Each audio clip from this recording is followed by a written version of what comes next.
Hello, and welcome to the Grand Cinema Hotel, a podcast hosted by two friends who love cinema. Tonight, you'll be staying in room 180, Bottle Rocket, the feature film debut by Wes Anderson. So go ahead, get comfortable, and throw on that Do Not Disturb sign as we kick off our celebration of an acclaimed filmmaker with Bottle Rocket. Criticisms. I've only one. Not very thorough. Left a lot of valuables Yeah, I behind. don't think that was a No, mistake. I don't. Driver, what's our ETA? 7:30. Good, we're on schedule. Practice job, heist, and the idea that you and I both respond to goals, and it all leads to Mr. Hendricks. I like the guy from the letters. Exactly. That's right, you're on that top secret mission. I'm sorry, I forgot I wasn't supposed to say anything. You know, Jonathan, the world needs dreamers. Excuse me?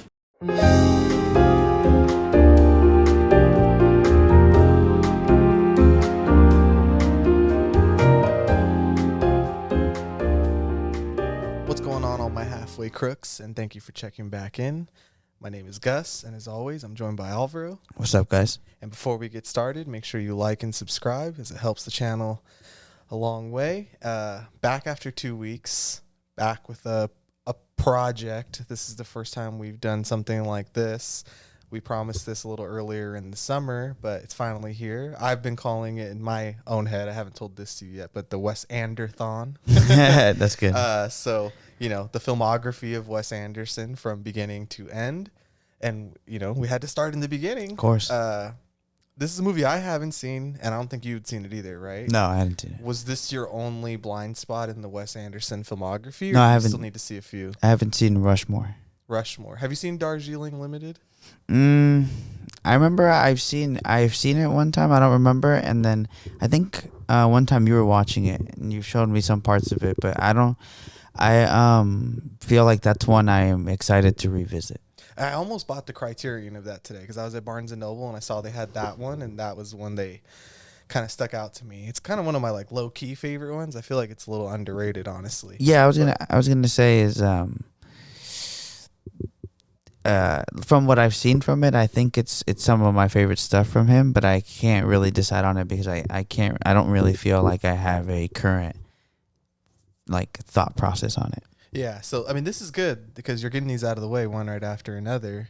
So you'll see Bottle Rocket next, and then you'll have completed the filmography, the Pokemon badge. You can put it in your case, I've seen them all. Bottle Rocket, what a shocking thing to watch, right? As opposed to the other 10, 11 films, I think it is. Yeah, it does really feel like there's a lot of the foundation set here, but I think because we're that age too, we have to retrospectively watch it. Mm-hmm. So it is very interesting perspective to start from because it's a director that we've kind of grown up with, but it is before this not predictable, but this style that kind of gets made fun of or ripped off is really executed. But if you're watching it after seeing so much of his work, you do see signs of the stuff that later ends up becoming more prevalent, or I should say better well done, or a budget that allows it to be better well done. One of the reviews, I did quite a bit of research about this film because I feel like the other films I have gone back and I've watched videos, read reviews at the time. Wes Anderson is just the kind of filmmaker where I, in my free time will just I don't know, I want to find an interview with him or see what people have to say about him who will look a little deeper than just the style, what do people actually have to say about Wes Anderson who look past just the visual flair and things like that. Roger Ebert, one of his reviews was that this movie, it's almost like you can't judge it for what it is or what it's not. You have to judge it for what it is, which is at the end of the day, it's young kids who are friends with a tiny budget making a movie with what they have in front of them. And I do think that is very prevalent on the screen. And this also becomes something that is less prevalent as the films go on. Whether Rushmore was a $5 million film, and I believe Grand Budapest is a $25 million film. And just that small budget increase I guess it's an astronomical increase between Bottle Rocket and Rushmore. Yeah. And that's why it's okay, you can really see the vision here. And not to say that he needs money to do what he does, because like you said, there is a lot of stuff in here where you're like, oh, okay, this is like the blueprint for what's to come, right? But he's also a very young man at this time, so I'm not surprised that he doesn't have fully fledged ideas and how to pull these things off, right? It's like, Yeah, not correct. everyone is going to make the perfect first movie, you know? It's like that's pretty crazy to make a Hereditary or a The Witch or a Get Out, you know? Yeah, I mean, I think that is what this movie is. It's what's in front of you, and I think it's one of those movies that during this time where directors were preaching about, you know, video being accessible and go out there and just shoot. I think this is the type of thing the directors kind of meant about just shooting what's in front of you and being able to make a movie. And you know, he's not really considered part of this group, but he is of the age of the Quentin Tarantinos, the Paul Thomas Andersons, the David O. Russells, you know, the Jim Jarmusch's, like guys who really pushed that renaissance of these young rebels who just grab a camera and make a movie, right? And I think maybe because of everything after, like Wes Anderson doesn't retroactively get thought of as one of those guys. Exactly. But, you know, I'll get to this a little later, but he is one of those kids who grew up just like Steven Spielberg with his dad Super 8 making silent movies of his friends and his family. So I just think that the difference here, though, is that as opposed to something like Hereditary or The Witch, this is so obviously a first film, and I would find this more comparable to something that like Kevin Smith would make. That's what I was gonna right? say. Clerks, like a Clerks Yeah. or a Mallrats or something like that, where it's like I do think that this is an enjoyable film with a lot to take, but I also do think it's a mess. It gets a little lost here and there, but I don't know, you know, just because we really like filmmakers who make banger first movies doesn't mean that I am unforgiving to somebody who hasn't fully figured it out yet, you know? Right. Yeah. I mean, some of the best directors that we've talked about in this podcast that we revere, their first film wasn't their best film, and or even remotely to being this high tier film like we had with Jordan Peele, or like you said, you know, Hereditary or The Witch. So those are anomalies, and you know, a lot of the older directors, they had to flesh out, and you know, it even kind of happened with Cronenberg. You know, like his first movie is very limited to scale, like you said, very what's in front of them, and I think it had a lot to do because they kind of the studio system, the movies, they were very set on using, you know, old directors and not really giving kids a chance. So I feel like they had to really establish and make those movies. But you know, Bottle Rocket is a short movie, and it just feels like they asked them to make the longer short movie. Yeah, so I wanted to get to that in a bit, the short film itself. I haven't watched it. I don't know if it's available on YouTube, but I was thinking at some point throughout the project that I would try to have seen all of his short films, because he has made quite a few. I think there's about 5 or 6 of them where they're either commercials that are like 15 minutes long. Bottle Rocket's 13 minutes long. You know, I know he has one that's like a prequel to the Darjeeling Limited.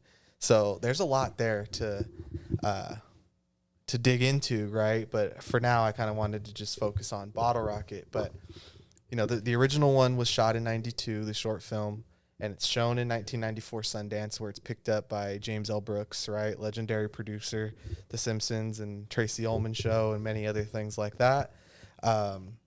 He saw something in Luke Wilson, which I think is funny. He compared him to his screen presence being similar to legendary actor Montgomery Clift, right?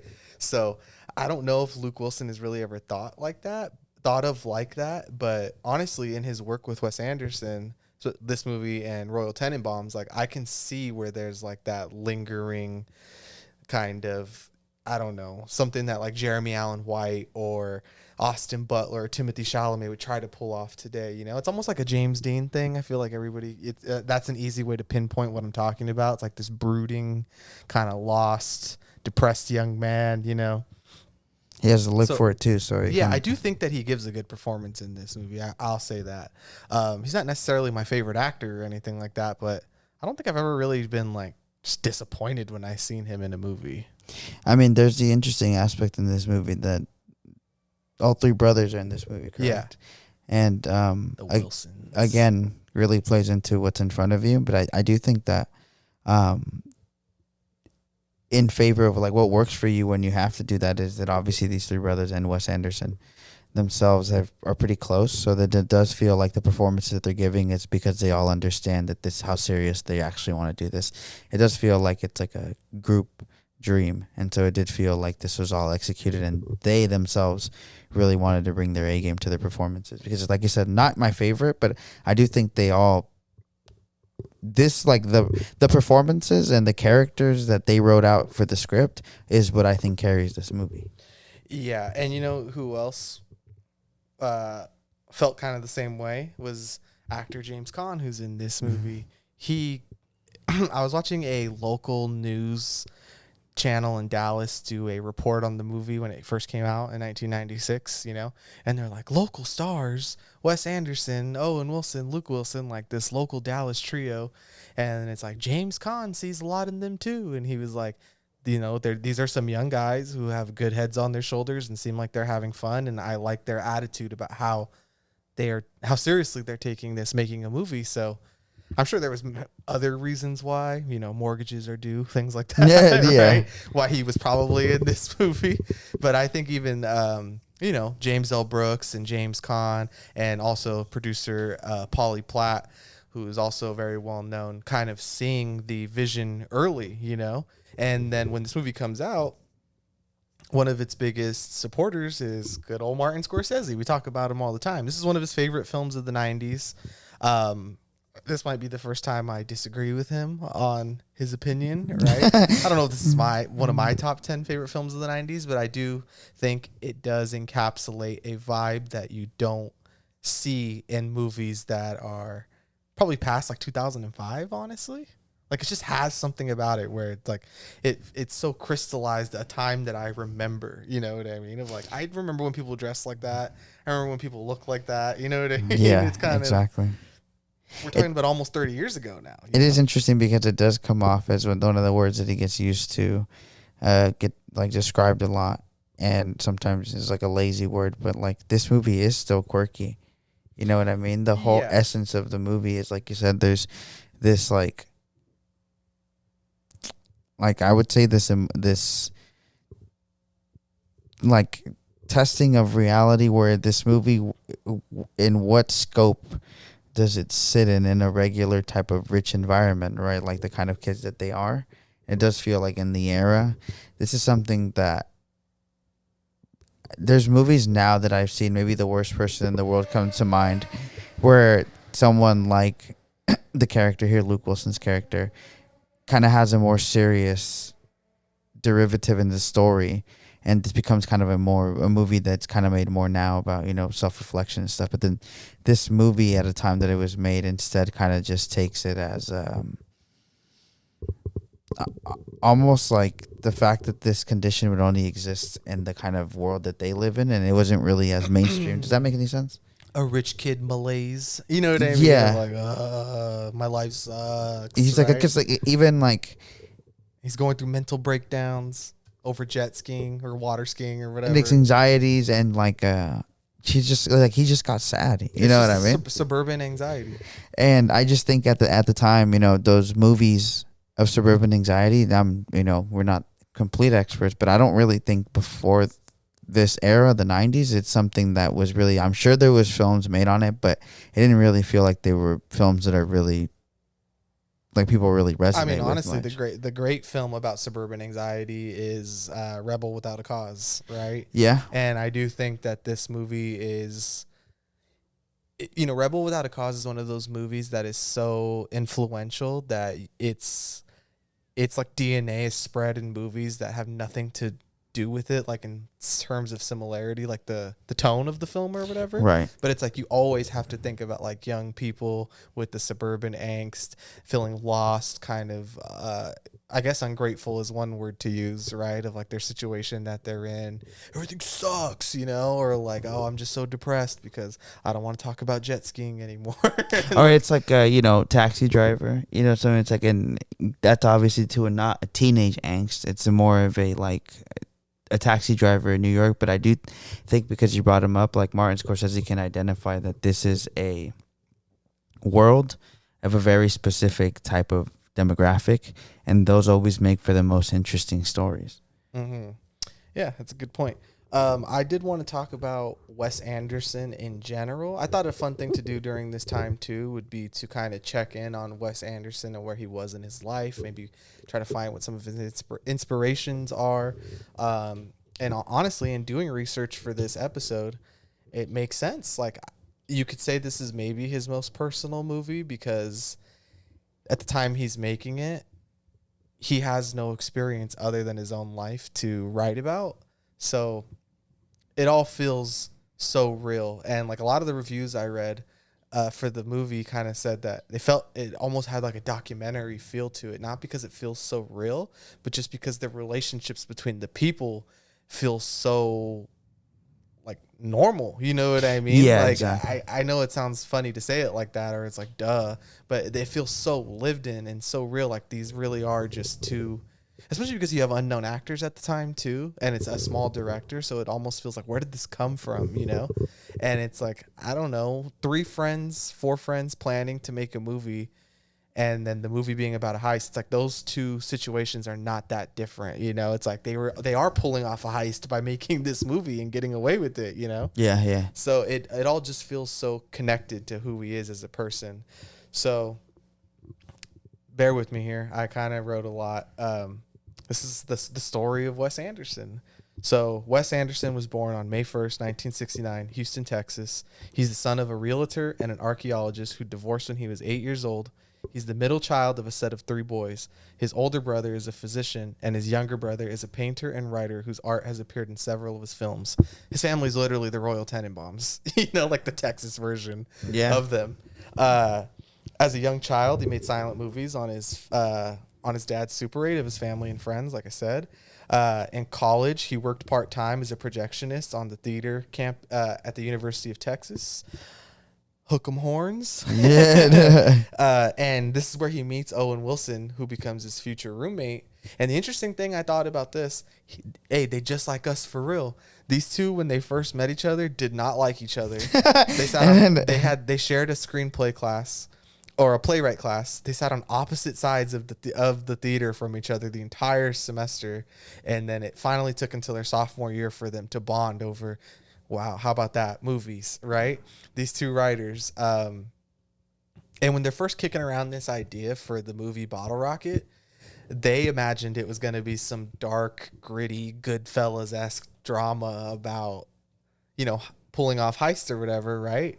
But then in an interview, Owen Wilson says, he's like, we just realized we didn't have the background to do something like that. And, you know, that's kind of where this Wes Anderson, like, irreverence, weird, quirky attitude comes from. It's just like, yeah, I want to make The Godfather, but I don't know. I'm just some guy from Texas. So, like, That's not what's in front of me. Yeah. I've always thought a movie that was comparable to Wes Anderson's style of, like, the kind of life he captures is like Napoleon Dynamite. Not the humor, but it's like the world that it's in. Where you're like, is this real? And it's like, this is extremely real. This might be the realest thing. You know, like, yes, in the Midwest or in Idaho or wherever. Like, people are like this, you know? I agree. No, yeah. He thought he was making good time, huh? That's what he wanted to do. Right? And then I just started doing, like, you know, I started doing more research, kind of digging into things. And I found out that they wrote a lot of this at this cafe called the Cosmic Cup in Dallas, right? It was located in a neighborhood that Luke and Owen Wilson lived in, and they just spent a lot of time there, you know, as people did in the 90s, via friends, via this movie, you know, Frasier, a lot of time spent in coffee shops in the 90s. You just talk, man. Yeah, hang out, write movies, right? And this is what really got me, and I was like, oh, this is a juicy little morsel right here. The guy who plays Kumar in this movie, and he plays like various different like butler henchman-esque roles throughout the movies. Like in Royal Tenenbaums, he's Royal's like sidekick. Okay. Right? This man, his son owned the cafe, and he's his dad, so he would hang out there a lot or whatever. And it's this like hippie Indian vegan cafe where like you can do yoga lessons there and buy like buy the Kama Sutra, whatever. Like Exactly, this is where these exactly. guys are hanging out right in this movie, and they're like, why don't we just put this guy in the movie, because he used to be in vaudeville and he performed on the Mickey Mouse Clubhouse a long time ago, right? So they were like, this guy became an actor because Wes Anderson just met him in a coffee shop. And he kind of was like he had some type of history, I guess. So Yeah. that's it. But that explains why the movies can get as big as they can. The budgets have gotten bigger, the stories have gotten grander. But the core of all of this, and obviously reflecting, especially off of the last episode that we did, was his last movie, Asteroid City. That the core of the movie is still that integralness of that family that would exist, the relationships that would exist in a situation like in Asteroid City. There's an alien, and so in the same type of, like what we said, laying down the foundation here, the same type of conversations that the brothers have here is translated into making sure that these top actors talk to each other like that. Yeah, and also I think too what carries on throughout his filmography is there's an interview of him when he's really young, and he's saying too, he was like, the important thing to me is that we did it our way. And that is definitely something that carries out throughout the entirety of his filmography, right? And then I saw a short on YouTube, like one of those fucking fake TikToks or whatever Oh, yeah. they have. And this is I don't know, the last 5 years, I think. This is older than that. And they were asking him about his style and what does he think about the naysayers and the people who do like his work too. Like, where does he fall in line with this? Like, does it bother you when people say like that's a Wes Anderson type movie or that's a Wes Anderson style? And he was like, I could give into it and do something that is so different and prove to people that I'm capable of doing these other things.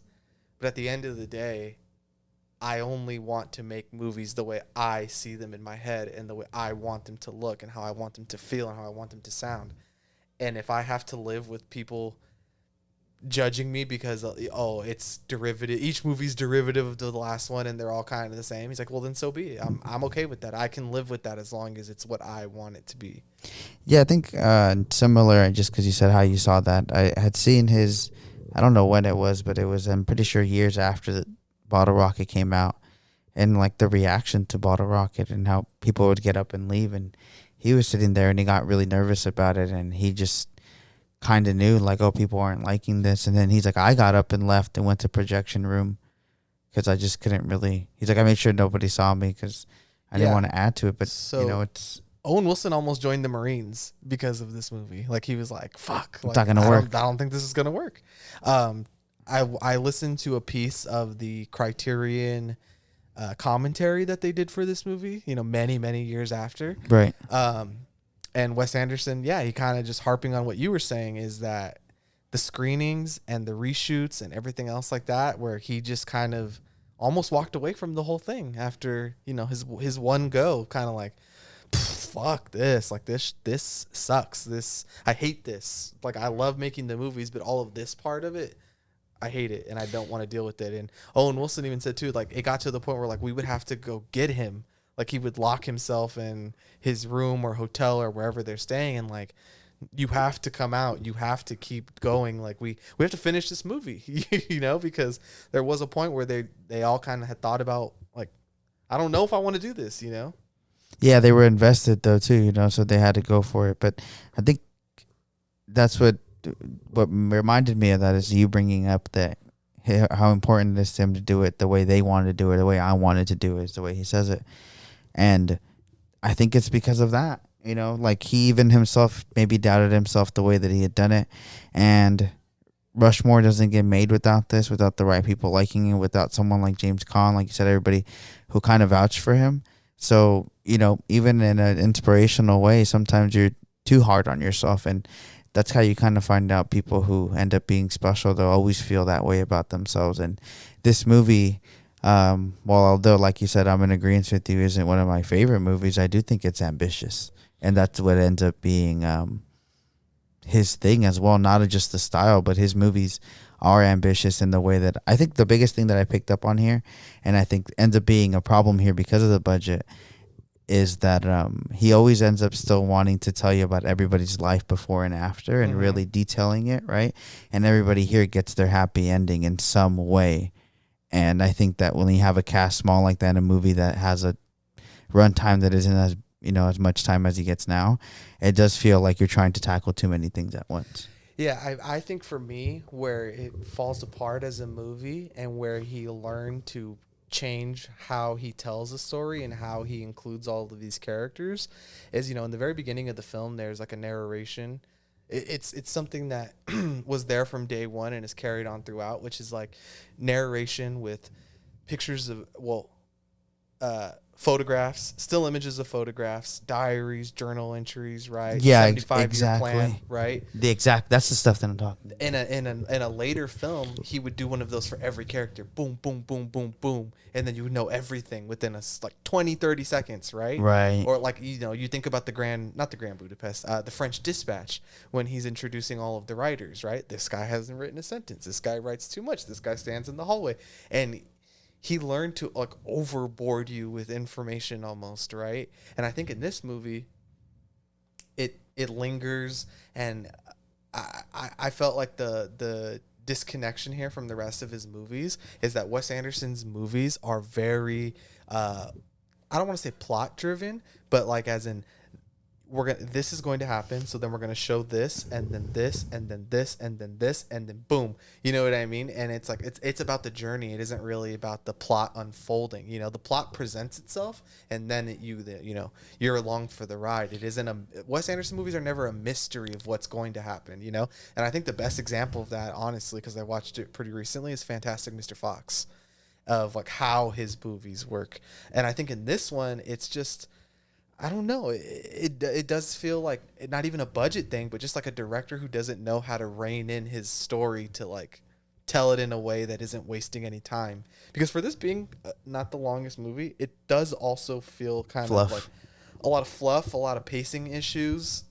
Like this movie, even as a feature, could probably be 60 minutes. Yeah, I mean, I just wanted to say that because we're watching in the background, you could easily watch the movie, but I understand the whole premise of bringing in Ines, right, and like the innocence of the way they fall in love, I guess, if you were to call it that.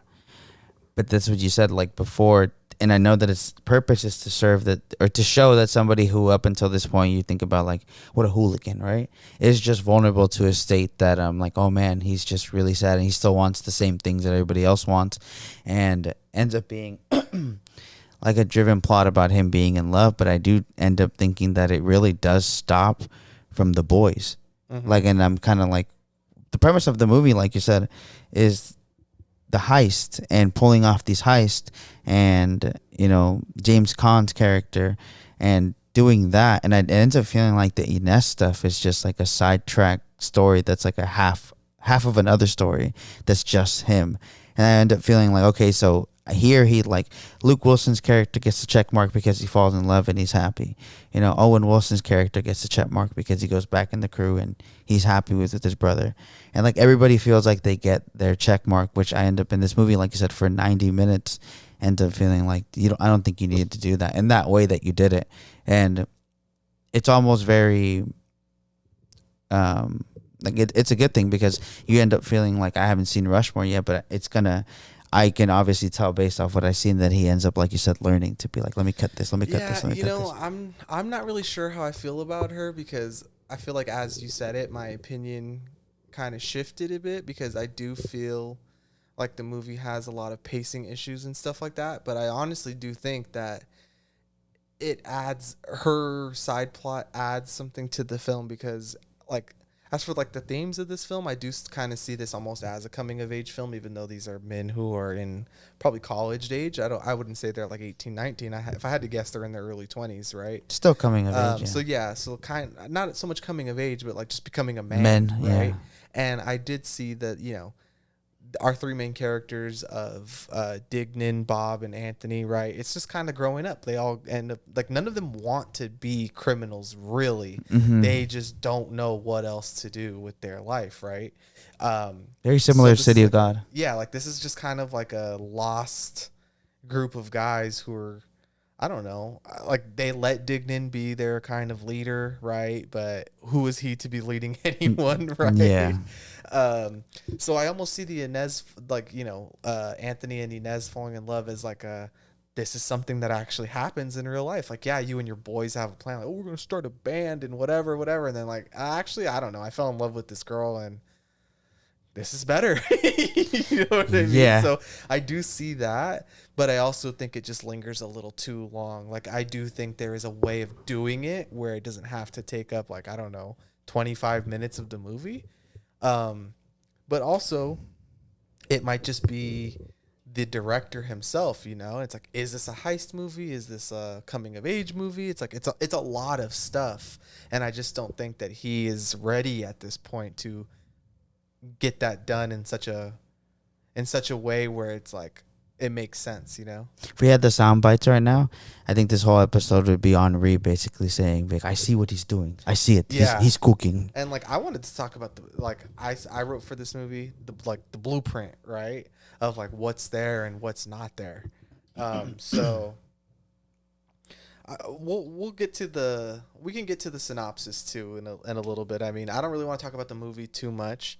Honestly, I kind of like, because I don't really love this movie, I think it's more fun to talk about this movie as like seeing it for what it is, not what I wish it was, Right. So, but as for the blueprint, like I do think the film ranges between the good to pretty good.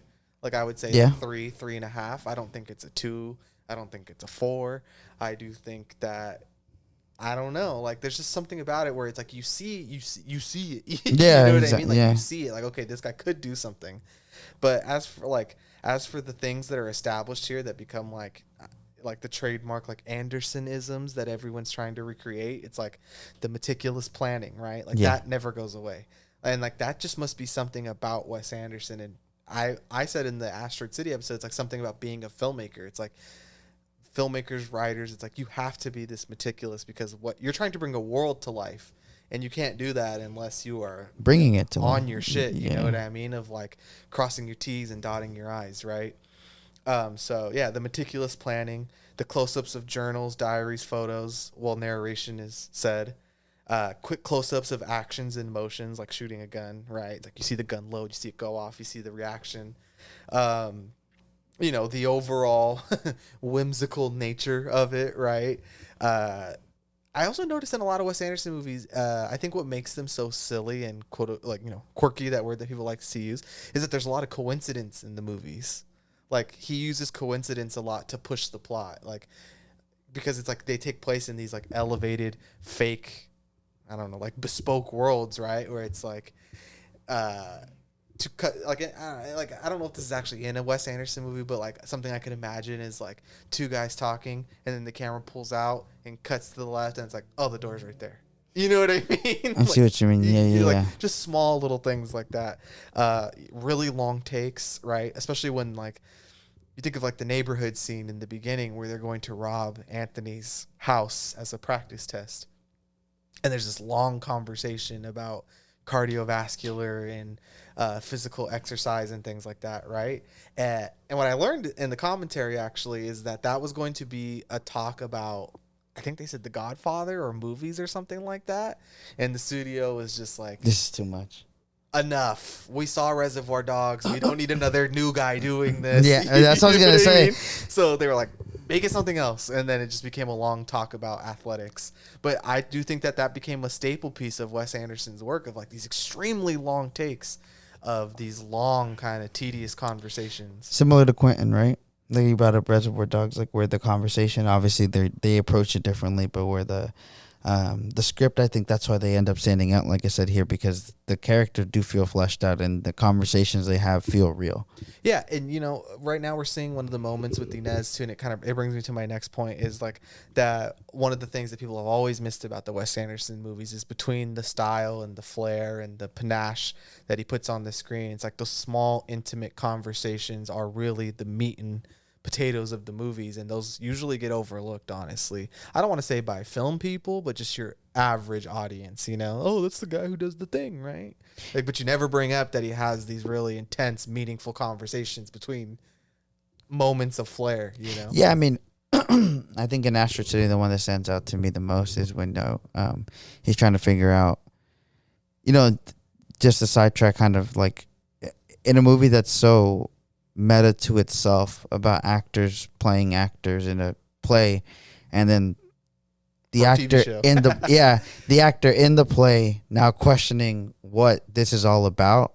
And that moment again, when I think this proves 2 points to me. What you were saying is that like Wes Anderson understands that the story here is so straightforward that you could mix up and throw in 4, 5, 6, 7 layers of stuff in the middle, but the direct line is still there. So like kind of like you said, when you watch the movie, you're like, as meta to the actors, you kind of know where the movie is heading. You're not going to be surprised of where the movie is heading.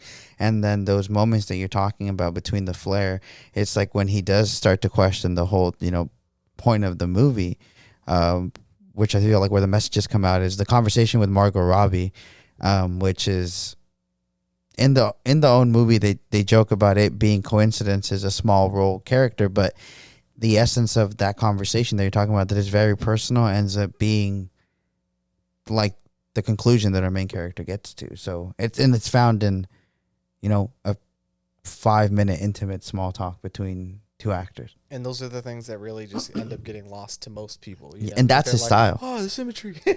Yeah, Right? and that's his style. And then the thing that's really his style. Yeah, exactly. And then the last thing I saw or heard actually that I was like, oh, this is where it starts and it carries through is like the 60s, 70s, 80s punk rock and roll soundtrack. So like, man, does this guy know how to pick music? Yeah, it's that's like true. Rolling Stones, Beatles, David Bowie, just like it's always like, oh, sick, right? And usually set to slow motion too. Like that's another thing, the slow motion with the soundtrack going. And on. this So, one like, is pretty something funny happening too. For the most part. In this movie, the slow mo it's pretty bad. And then for the other side of the coin, for the lack of style, for I don't know if I really mean it like that, but that's the easiest way to say it is like the no symmetry, right? It's like nowhere to be seen in this movie, not even 1 or 2 shots. I don't even think they imagined that. If I had to guess, everything in this movie was probably shot either on a tripod or like maybe handheld. I don't even know if there's any handheld shots in this movie. Honestly, I don't even know who the cinematographer is for this movie. I'm gonna have to look that up. No deliberate color palettes, right? Nope. That is something that becomes like once he has some change in his pocket and he can start swinging his what around. You know what it is? Pink, green, purple. You know. You know what it is? Man went to Europe once, huh? Hey man, dudes went to Europe, came back, big bro. I'm different. Yeah, be like the palettes, dude. The You want a things I've seen- croissant? It's a croissant. Exactly. My man be like, you were talking about his origin, talking about Houston. And you're like, this man might as well be European now. Yeah, at some point I do want to get to, maybe not in this episode, but like where does he become the character Wes Anderson? Yeah. The persona, where does he become Tilda Swinton playing Wes Anderson as Wes Anderson, like that's who I'm interested in, is where does he become this like Ziggy Stardust like character of like, I'm in on this. Because he is, you like that. That's a huge thing about him too. Is like I do truly believe that he, as much as he loves this and he is authentically himself, and there's not really a lot of people like him. I feel like everyone who is like him is considered a variant. You know what I mean? Yeah. A la Tyler the Creator. Like even him, he's one of my favorite artists, and who's one of his favorite artists? Wes Anderson.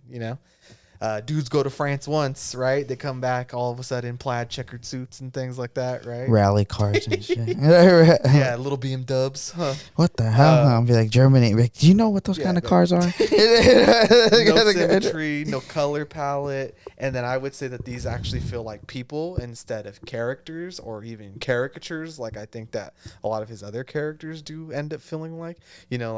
Comparing it to Asteroid City, because it's his last movie. It's a multi-layered, complex character, but Jason Schwartzman playing this actor who's playing this film photographer but the film photographer is really a play on, and I heard this in a podcast and saw it the second time I watched the movie, was that he's like half Ernest Hemingway, half Francis Ford Coppola, Yeah. It's like he looks like Francis Ford Coppola in Apocalypse Now, but his character is Ernest Hemingway, and then it's like, or That's no, true. sorry, John Steinbeck, right? Okay. And then even his name, it's Steenbeck. You know what I mean? It's like, And- so there's levels there. He's Norm Hall 'cause From he's a California, normal too. guy. Yeah, you know, so it's like he really is. He's operating on a whole other frequency by the time we get to something like Asteroid City, as opposed to this. Like Dignan, I don't know. I feel like we all probably know a guy like this. Am I a guy like this? You know I what mean, Like, his characters get so, his characters get so niche that the podcast is named after a niche thing he created. You know? yeah, I mean, I'm sure we've acknowledged it before, but at what better time than now? So it's like this podcast is even a riff on Wes Anderson in the Grand Budapest. So Yeah. I don't think it could ever be understated or overstated how much he means to this podcast. Yeah, I mean, again, as somebody who, I would say, since Fantastic Mr. Fox kind of was one of the directors that I watched out for, but Wes Anderson, and I don't feel like that's like special. I feel like that's when everybody kind of started paying attention. That's why I had to pay homage, and retroactively go and be like, even though I know Bottle Rocket, just based off of watching the trailer, be like, no, this isn't like anything like what he's now. But you have to pay respect to where it starts, and then as you do see it retroactively, you do kind of see how it's inspiring, I guess, for anybody who would want to make a film or anything creative, that you could be laying down foundations to things that somebody else will see, or especially with movies, because they're such, they're just money drainers. I'm sure they lost so much money on this, even though they didn't make any money or Oh, wasn't yeah. used. Big Like, time. It was 5 to 7 million, and it made 500,000. Exactly. And, that's like, those are L's you're going to have to take, Yeah. especially in filmmaking. Oh, okay. So, wow, he's been there since the beginning. It's Robert Yeoman is the cinematographer. Sorry, I had to bring this up because I remember reading it the other day and thinking, I was like, really? He's been with him since He's then? also the OG And it's too. like, yeah, he's been there Part of the from crew. beginning. Yeah. He's also known for doing other movies too. Like, he's done a Kevin Smith movie. He's done, Gus Van Sant's movie, Drugstore Cowboy. I'm sure Yeah. you've heard of that movie. Have you seen Just Gus Van Sant. Just because of Gus, when I was reviewing it? his. I haven't. That sounds cool, though. Yeah, anyway, so there's like Wes Anderson is his guy. He's been there the entire time. He also shot Bridesmaids. That's funny. I'm just looking at some of the other movies he's done. He's even going to do Henry Sugar too, which is like, that's going to be nice that we're going to be able to do that episode as well when it comes out. Which one?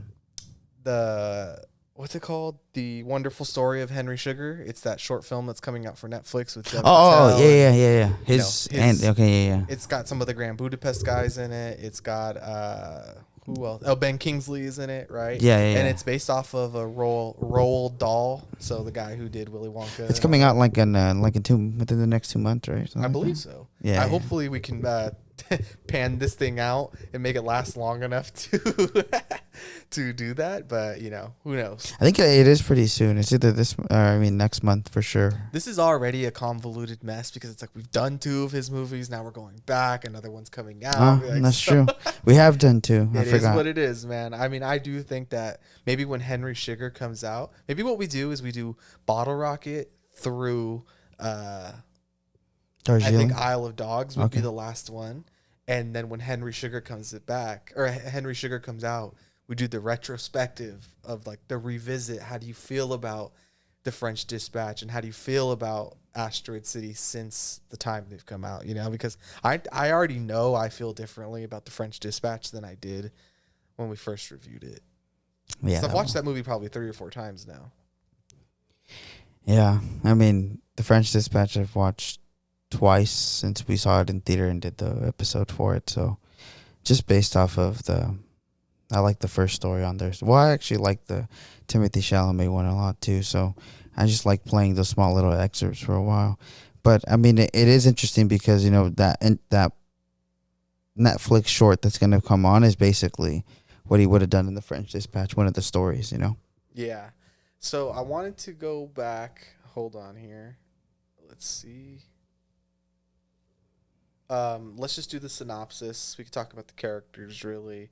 Upon his release from a mental hospital, following a nervous breakdown, the directionless Anthony joins his friend Dignan, who seems far less sane than the former. Dignan has hatched a harebrained scheme for an as unyet specified crime spree that somehow involves his former boss, the supposedly legendary Mr. Henry. Like I said, I don't want to go into the plot too much. Not going to spoil anything for people because I feel like this is probably a movie a lot of people haven't seen.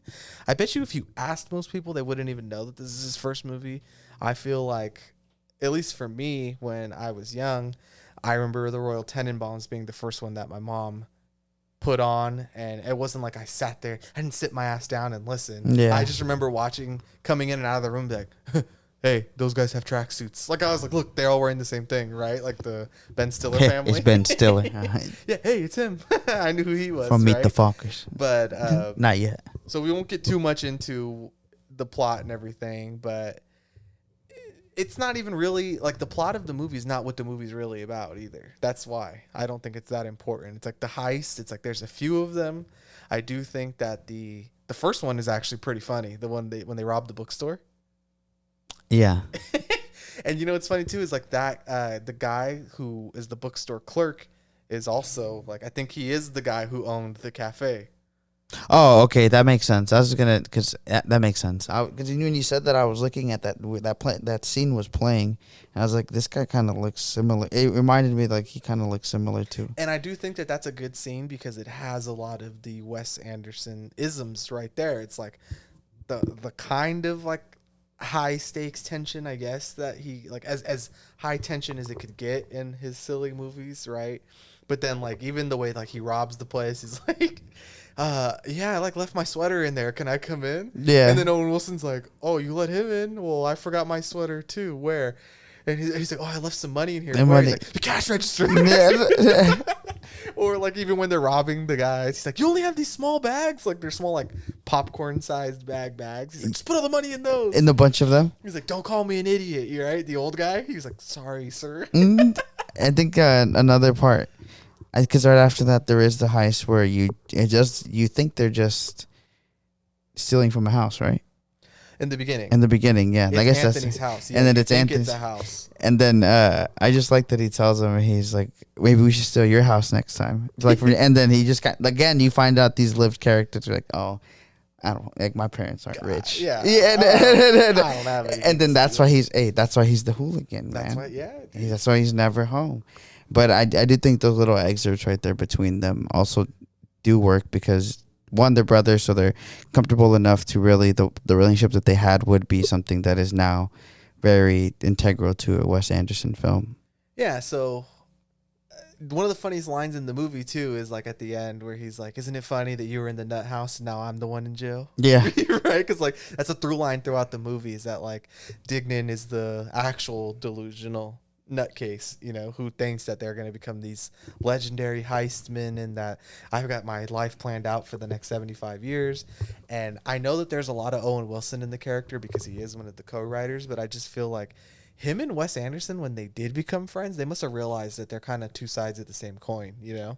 And also the fact that Owen Wilson was thinking about joining the Marines, like it doesn't kind of catch me by surprise that a guy would be this detailed and planned about his future, but also end up in the Marines because it's like, you go like a lot of people, no offense to any veterans or whatever, but it's like, you know, there's people who go there because they're just lost and like they think that they're Dignans, you know, like they think they got it figured out, and then they're like, I don't know, just let the United States military figure it out for me. Exactly. You know, because then it's like they end up just like turning to crime, you know, they're like I don't fucking know, you know. And it's always kind of really just shows how like small opportunity is and how much of a difference it can be. And you know, Owen Wilson, now we've had a whole career of Owen Wilson. He doesn't even come out in movies as much anymore. You know, my man's doing Loki, the last thing I saw him from, you know what I mean? Like, this is somebody who, like, talking about was one movie or one critic or one day away from being like, I'm just going to be a Marine. I do think it's cool too that he was a writer, right? Like, yeah. I find that to be honestly really interesting because it's like how much of the Andersonisms are also his Owen Wilson. Yeah. I mean, there's, like I said, very prevalent in our life. This reminds me of the little side excerpt of the video of him skating, right? Oh yeah, Owen Wilson skating. the skit and Yeah Right, I believe. Yeah, but he's just like a very cool guy, and you find out that it's just a lot of the times when they're directing the movies, Wes Anderson does get a lot of the full credit. Obviously, he gets his writing credits, but I think Wes Anderson also identifies that a lot of these movies do end up being just kind of similar to our podcast, end up being like a culmination of collaboration, right? Yeah, so sorry, I was looking this up since we were talking about the writing. He did Rushmore and he did the Royal Tenenbaums, and then it appears to be the last time he did any kind of writing. And I think that's interesting too, because honestly, my first contact with Owen Wilson, the actor, is Meet the Parents. So when I was introduced to Owen Wilson, I never even like thought about him being like a serious actor. From there on, I kind of seen him as this like comedic, family friendly guy that you Meet the Parents, Zoolander, Marley and Me. You know what I mean? Like just movies that are very safe. Oh, wow. Yeah. Oh, wow. Even one of the most famous Wes Anderson things is Owen Wilson. Oh, wow. Right. I kind of wish we maybe had a little more of this fucking Owen Wilson, a young Robert Mitchum. It's funny that you bring that, because even though I didn't have the same introduction to him, what I did think of him as compared to what I know now of him is the first movie I ever saw him in was Shanghai Nights. Noon or Nights? Do you remember? Because there's yeah. And me too. It's That's Nights. Another one. It's Nights, I think, 'cause it's the first one. But which same thing, sidebar, obviously. But like Jackie Chan is a character, or is a actor that like as a kid I just thought he was always in funny movies, and then you find out, oh shit, he's very integral to international cinema. Yeah. And then similar here to Owen Wilson, where he's like, no, but he's actually part of a very important career and independent movie. Like obviously this movie, like you said, we may not feel that strong about it, but a lot of people do. A lot of people really think this is not his worst movie. They think this is one of his better movies. So although I disagree, I do think this movie has cult love for it. I think we feel this way about quite a few filmmakers, right? But you only have so much time on a podcast. I don't really want to spend time talking about filmmakers that I don't think are special, right? Yeah. But I do think that he is one of the rare breeds of almost every movie is better than the last one. I do think I have my favorites, so I don't know if I'm undercutting my own argument right there, because it's like some of my favorites. My early favorite is Royal Tenenbaums, and then it's like I don't think everything between Royal Tenenbaums and say Grand Budapest is worse. I'm like, no, that's my favorite, So I think he falls in that category though, of like he just kept getting better and better and better, and I do think that even now up into Asteroid City, that's like he's really like peaking. He'll be like, I don't know if he can get better than this. I guess we'll see with something like Henry Sugar, right? But he doesn't really have too many ups and downs for me. So I don't really think it's a shame to say that like his first movie is his worst, because we're still talking about a 3-star movie here out of 5, which is like, yeah, dude. I mean, sure, there's probably a lot of filmmakers who it's like, dude, what was that? Like David Fincher with Alien 3, you know what I mean? Like yeah, exactly. You're like, dude, you made that? Like fucking Stanley Kubrick is like, I don't want anyone to know I made Spartacus. Yeah, like do not associate that with me. Yeah, or David Lynch. Oh, don't tell anybody I made Dune. You know what I mean? Yeah. Like there really is these filmmakers out there who like are very special filmmakers. Steven Spielberg's comedy movie 1942. That man can tell any story except a funny one. He can touch horror, he can touch sci-fi, fantasy, Marty too, whatever, anything, family drama. Historical epic drama.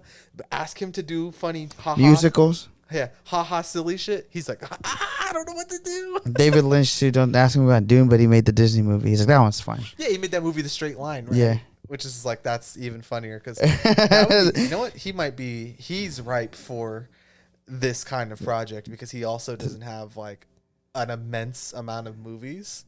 It is hard. Like I don't want to tie myself to a project where it's like this guy's got 25 movies. Exactly. So it's like Papa Scorsese. I don't know if we'll ever do that because it's like there's too many. Maybe we'll do like eras. You know what I mean? He's still alive. You'll get the ones where he's still alive, right? Like as he takes them out, we'll be here. Isn't that crazy? As much as we talk about him, we haven't even done one of his movies yet. We haven't done an old one, and there hasn't been one in the time that the podcast has been out. Actually, yeah, that is pretty crazy. I mean, We've never done Kubrick. it's gonna we've never happen done this year. Scorsese. It's gonna We've happen never- this yeah. year. I mean, I feel like there's some filmmakers we respect so much. I'm like, I would never disrespect them with my caveman thoughts about my. Kubrick, huh? Be Yeah. like, let's talk about his. He's let's talk about the very allegations. good. Yeah. Talk about the moon landing. The fake You ever moon landing. notice how people stare directly into the camera? The Kubrick stare, huh? Yeah. No, I mean, I agree with you. Back on track, just like Wes Anderson. It does feel like we've been here. Even this movie, we were alive for. Obviously, we didn't fucking watch movies, but 2 we were. years old, bro. You didn't see it when it came out. Yeah, you said you don't remember this on the movie Yeah, theater. I witnessed it. I was around it while it was on. Exactly. Actually, I don't think my parents have seen this movie. Or if they did, I don't. There's no shot they remember. They're like Bottle Rocket. Nah, My mom would probably lie and say Oh yeah. I love it. I remember. Yeah. I've never heard you mention it in my 29 years of life. Have you seen but- Bottle Package? Oh, I love Bottle Package. Bottle 2 liter? Oh man. But as for the movie, like we said, there's a lot of funny shit here. There's a lot of heartfelt shit here. I do think that it is kind of a mess, coming of age story. But overall, where do you fall on this film? Like, is it a 3? Is it a 3.5? Would you recommend this movie to people? I give this a 3, and I was like, watched it. I gave it a 3 because I did feel like there are certain points where I was like, okay, I get where this is going. But then, like you said, it lingers from other moments where I thought it was really funny or that laying the foundation. Even though I don't feel like the pacing for the Inez stuff is well done, I still like her character. So I do give it a 3. Would I recommend it to people who watch as many movies as me and you do? Yeah. I think to be able to put the star up that, oh, you're a cinephile? Have you watched every Wes Anderson movie? Yeah, I don't know. There's certain ones, maybe it's just in our opinion, because you brought him up, David Lynch too, where I just feel like they're so up of the inspiration of stuff that I'd like to do, or I just look up to them so much, where even something like you said, a 3-star Wes Anderson movie is still better than any shit that I think I could make. So I'm still very endeared to it, where I'm like, even this simple thing that I may have issues with is very hard to do. Yeah. Yeah, I feel you. Because, I was thinking, last night, I decided to watch Ocean's 11 for the first time since 2001. Sick. And a lot of people really like that movie, right? Yeah. Like, it's fucking great, right? And it did reinvigorate the heist genre. There's so many movies after Ocean's 11 that came out that are just trying to riff on that. And honestly, I think it's just okay, I do feel kind of like it was similar. It's not every 3-star movie's built the same. Where it's I gave Bottle Rocket 3 stars because I was like, A for effort, you know what I mean? But with Ocean's 11, I gave it a 3 because I was like, as much as people say this is I've seen people say this is a perfect movie, right? It's this is not as in terms of it's one of our great movies of all time, but it's just perfectly executed, right? And it's I feel no tension when I watch that movie. For a movie about a heist, you would think for at least a second you'd be like, they were gonna get caught. In Ocean's 11, I didn't feel that way once. The whole entire time I was like, maybe it's just because I had seen it before, but I was like, okay, it can happen where too many things go right. You know what I mean? Yeah. Or where you're like, I don't know. Did you ever think that this bad thing would happen? And then that's why I rated it a little lower, because I'm like, this is the most fluff nothing dad movie I've ever seen. Of sick. I get what you're I saying. don't know if I'm really elaborating this point well, but look, I guess another way of elaborating this would be when I watched How to Blow Up a Pipeline, right? That'd be funny if we muted that part. Yeah, exactly. Right? Same thing. It's such a good movie, but I know that pipeline's gonna fucking blow up. So then I'm also just kind of how long is this movie? Okay, oh shit, it's gonna blow up in 20 minutes, and it takes it down a notch for me, because it's how can there really, for a movie that's being a pressure cooker, how can it be that when I know what's going to happen? And it's the same thing with Ocean's 11. I know they're going to get away. And especially because I know that there's 12 and 13. Talking about this reminds me because he's on screen, Mr. Henry, which is played by James Caan. I did think that I really enjoyed that because their love of movies. They said, and he used to be a really good thief. Talking about movies that are high tension, some of my favorite thief that he's in is, I just thought it was funny that Bottle Rocket kind of put him as a character who was a really good thief before. I mean, it's even kind of meta, like you said earlier, like about his movies. It was like they wanted to make The Godfather. Who'd they get in their movie? James Caan. You know, and it's like, oh, he's playing a legendary, supposed, you know, heistman, a heister, a criminal thief, right? Whatever. My favorite thing about that, I'm sorry to cut you off, is ahead. that they talk about like somebody still has to do the front job.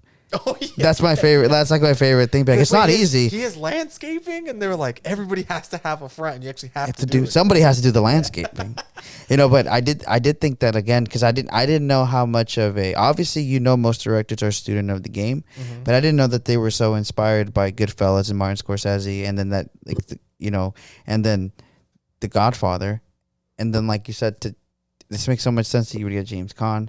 And then that in the movie, there's like he was a really good legendary like thief or whatever. Like thief.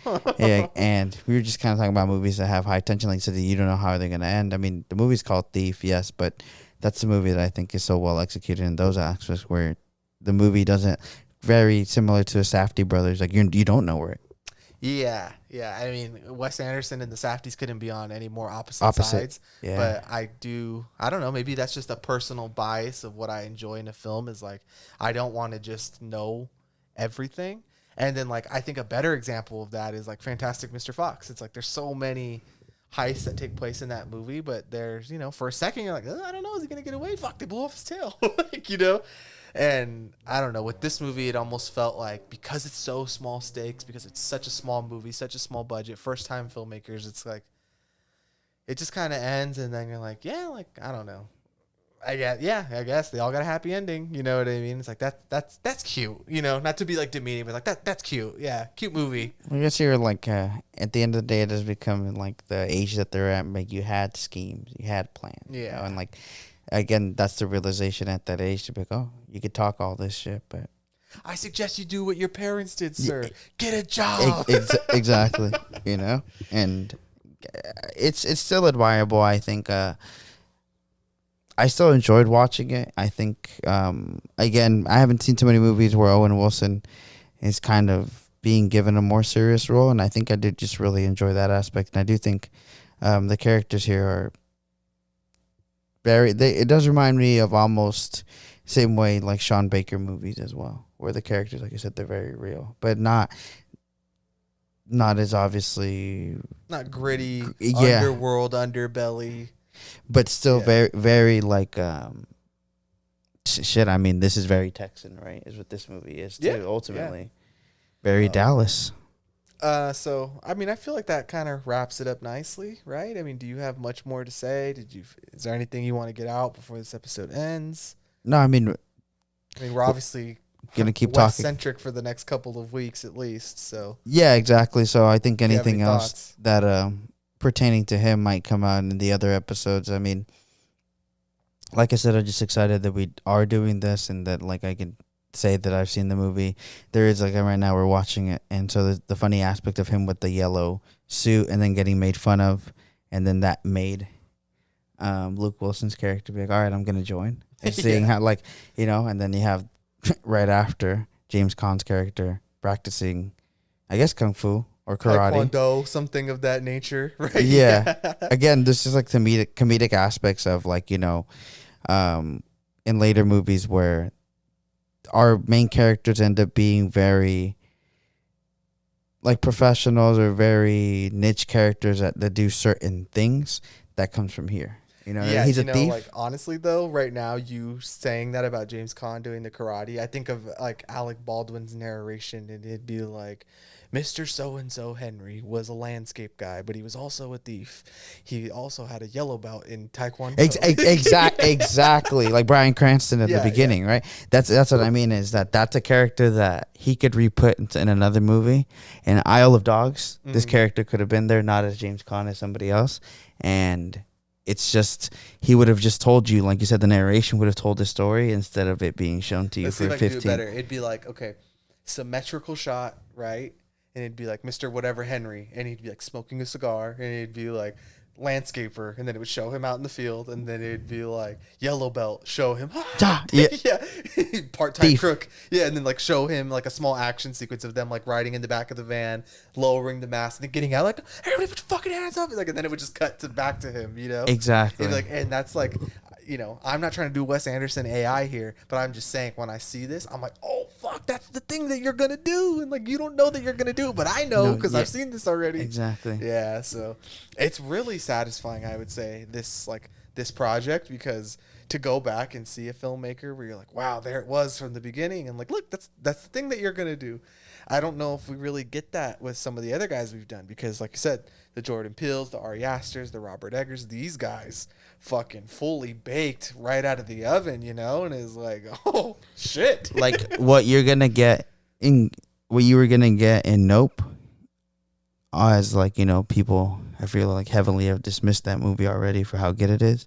The elements of the same things crying of shame. of him writing is still in Get Out. Mhm. Those same themes and everything. So same thing here is like in Bottle Rocket, Wes Anderson trying to be the Wes Anderson we know now is in there.